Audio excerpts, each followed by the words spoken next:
NDA ने आज बिहार विधानसभा चुनाव के लिए अपनी सीट शेयरिंग क्लियर करते हुए स्पष्ट किया है कि 121 सीटों पर बीजेपी जबकि 122 सीटों पर जदयू चुनाव लड़ेगी।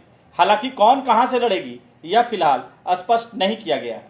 भाजपा जदयू की आज संयुक्त संवाददाता सम्मेलन में जदयू के राष्ट्रीय अध्यक्ष नीतीश कुमार ने कहा है कि जदयू अपने कोटे से 7 सीट जीतन राम मांझी यानी हम को दिया है, जबकि बीजेपी अपने खाते से मुकेश सहनी की पार्टी यानी वीआईपी को देंगे। जनता दल यू है, उसके जिम्मे 122 सीटें दी गई हैं और उसी के अंतर्गत हम पार्टी को, जीतन राम मांझी जी की पार्टी को, उसी के अंतर्गत हम लोगों ने 7 सीटें दी। भारतीय जनता पार्टी के पक्ष में 121 सीटें हैं और उसी के अंतर्गत इन लोगों की बातचीत जो इन्होंने बताया कि अंतिम चरण है विकासशील इंसान पार्टी के साथ, उसी के अंतर्गत उनको सीटें देंगी।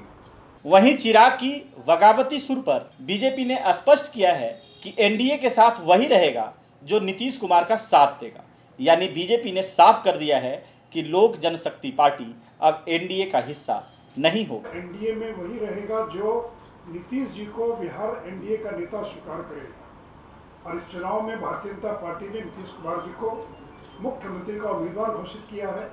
अगर सरकार निश्चित बनेगी तो मुख्यमंत्री भी नीतीश कुमार होंगे। इसलिए नीतीश कुमार को जो अपना नेता स्वीकार करके काम करेगा वही एनडीए के अंदर, बिहार के अंदर हिस्सा होगा। साथ ही बीजेपी ने एलजेपी को हिदायत दी है कि इस विधानसभा चुनाव प्रचार में उनके द्वारा पीएम मोदी की तस्वीर का इस्तेमाल नहीं किया जा सकता है।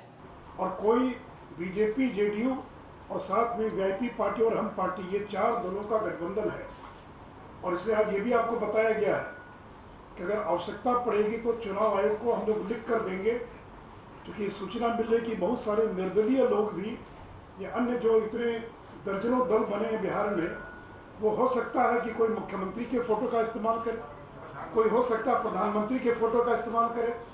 तो हम लोग आवश्यकता पड़ेगी तो चुनाव आयोग को ये लिख कर देंगे कि ये जो 4 दल मिलकर चुनाव लड़ रहे हैं, यही लोग केवल प्रधानमंत्री के चित्र का इस्तेमाल कर सकते हैं।